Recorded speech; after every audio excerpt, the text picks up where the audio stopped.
I'm Ricsy Sanchez. I'm from Honduras, from a small town called San Andres, and I'm excited to be here and get to talk to you about life experiences that have shaped who I am today.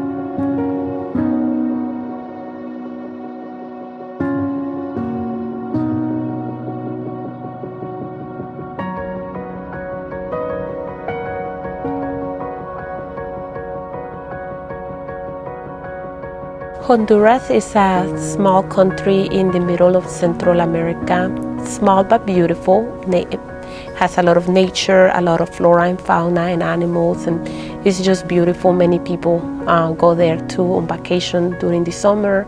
Honduras is also tropical, so you find a lot of fruits that you will not find in other parts of the world. When it comes to growing up, I come from a farming family, so we were used to waking up to my grandparents having fresh eggs for us already, or a fresh glass of milk. It was definitely beautiful from what I can remember.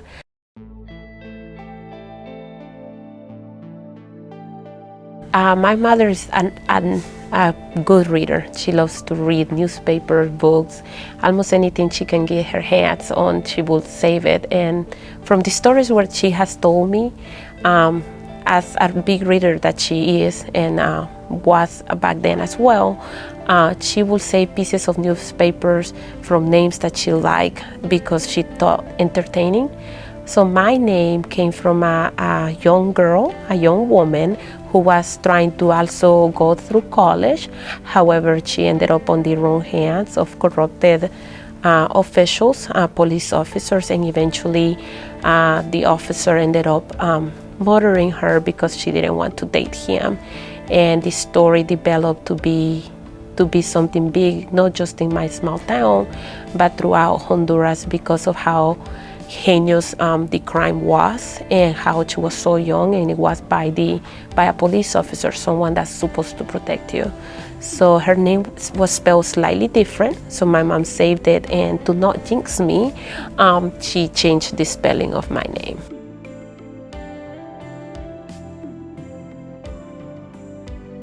As a child, we were very curious because I came to the United States in the early 2000s, so it's not like we had video games or things to occupy ourselves in. So my mother, she always put a love for books, a love for studying, a love for education. So as children, she would bring us to the Lexington library, not only to be able to use the internet and print out school work, but also to read, see what books we could find. Even though it was hard to understand some of these books, she was very adamant that we needed to learn, which definitely helped in knowing how to speak English, write English, and read English.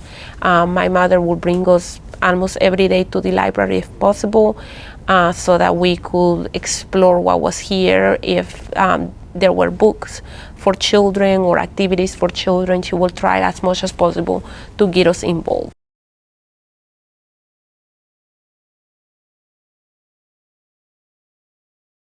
My grassroots are definitely in Lexington. Lexington, I graduated from the middle school, from the high school, even went on to the community college. Lexington is not only my hometown, but it's the place that helped me become who I am today. Because of resources like the library, because of mentors, and I can mention a few, Mr. Alred, we have Miss Karen, Miss Rosa, because of people like that help and want to move Lexington forward. It's why I've received the opportunities that I have up until today or this day. Mr. Alred, even though we didn't speak English with my sisters, he would log us in the computer and put a cartoon in Spanish. He will do the most for these little girls. Or when we needed to read a book, he will go and search and think, hey, I think this girls will like this, and give us that book. So the Lexington Library has always been a place where I can escape.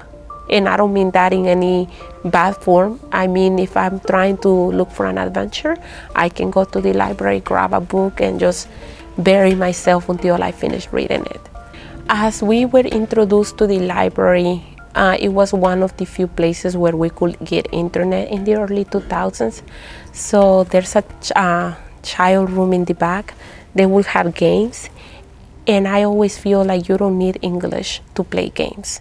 So when they will see me come in, they will open that book. I will be with other kids that didn't know English. I mean, they didn't know Spanish, and neither did I know English.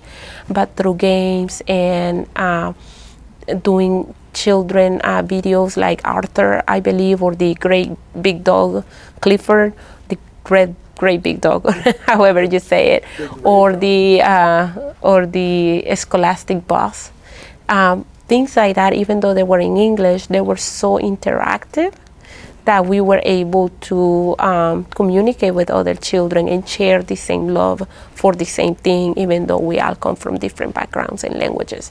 So I feel like that's why I felt so welcome in the library, because people like Miss Rosa, like Miss Karen, have implemented so many resources into the library that the resources are for everyone. So because of all their hard work in providing children books and readings and educational activities, I was welcomed. So I love me some Harry Potter, and it's funny to think of it now, but when I first started the first Harry Potter book, I hardly knew English. But the time I read that 7th book, I understood almost everything that was in that book. So now as an adult, I actually purchased the entire collection. I watched all the movies, and I have my own bookshelf with all the books from Harry Potter.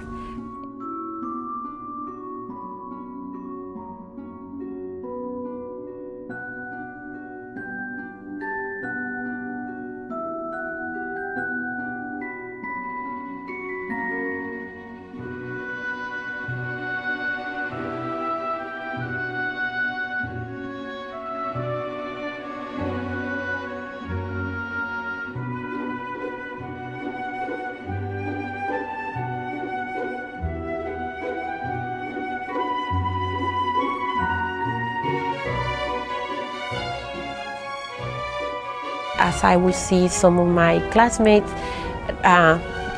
book cover, I said, you know what, almost everybody's reading that book, so I can too. So eventually when I would look at names and like spells and I understood some words, that's what brought me into like curiosity.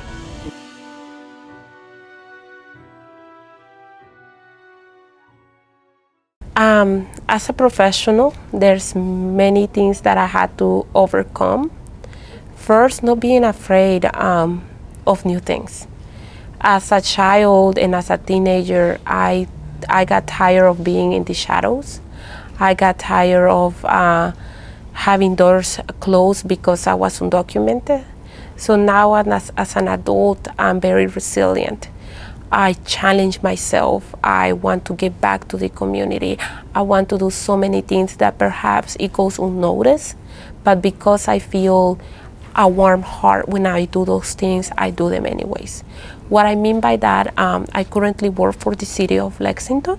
I work on their customer service department, and sometimes the department can be very challenging, not because of coworkers, but because of the community.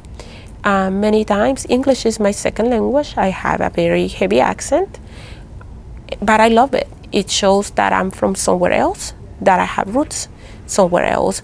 But as we were talking about adversity, it's something that I have overcome.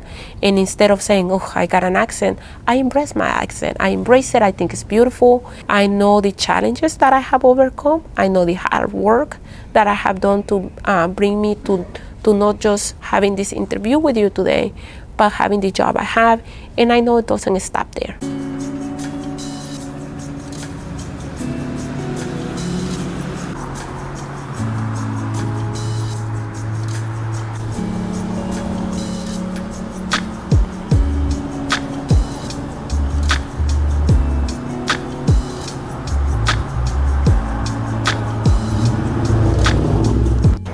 Here's where I work for the city of Lexington at City Hall. Welcome in, and I'll show you my office and how it looks from the inside and a little bit of the customer relationships we do.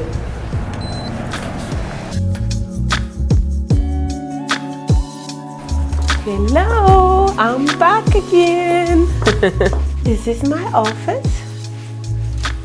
And here's where we do all these different type of work for our community, from connecting utilities, serving the people, answering general questions, and a little bit of outreach as well. I currently do customer service for the city of Lexington. I've been working here a little bit over almost 2 years, and I love it because I can do a little bit of everything. I connect utilities for customers. That's water, gas, electricity, whatever the customer might need. Some of the fascinating things about my job is that I get to meet people from Lexington that perhaps have come from another country or that have been here for 20, 30, 60 years. They tell me stories as to how they ended up in Lexington, which I'm fascinated about it. I had the opportunity to interact with customers, help them with any arrangements that they might need to get stuff set up, such as meter sets and things like that. Among other things that I do, I translate all the letters to Spanish. I translate to customers to Spanish as well. I also try to do more volunteering for the city or representation for the city on special events. So for Hispanic Heritage, I help set up the website.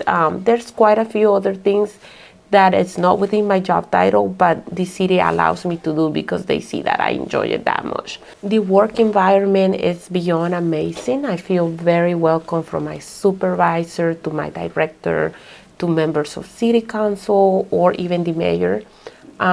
My office is right in the corner, so I have open windows.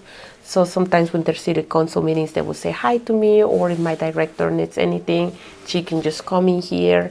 Or if I need their help, whether a customer, there's something out of my scope and I can no longer help that person, I can go to them. My coworkers as well. My coworkers are like, hey, do you need more help? Or if they need my help, I can go to them.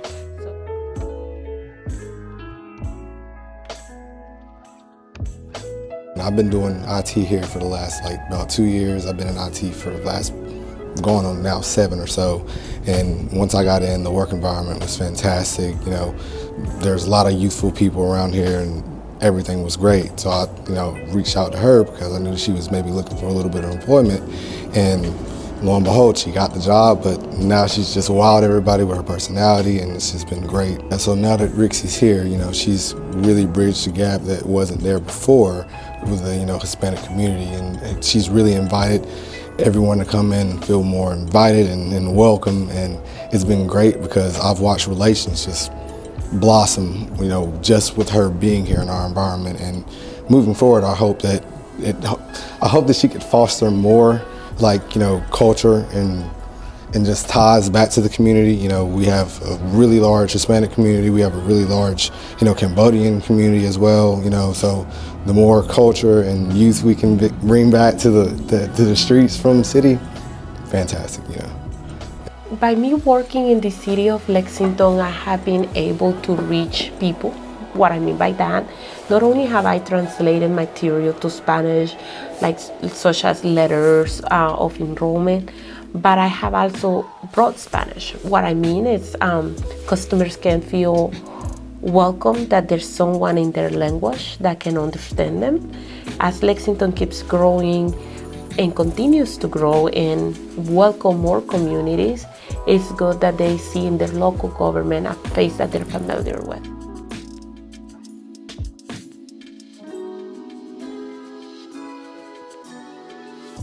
My ultimate goal, when I went to school, I did political science, and right now as a graduate student, I'm doing public administration. So my ultimate goal will be either to work at an agency where I'm doing humanitarian work. So I would like to work giving back. So if you call me to an area to do conflict resolution, or at an area where I can assist children for the Red Cross or things like that, my ultimate goal and how I would like to remember as a person that never gave up, that was resilient, that even though I had so many challenging things happen throughout my life and probably will continue to happen, I took those challenges and turned them into opportunities.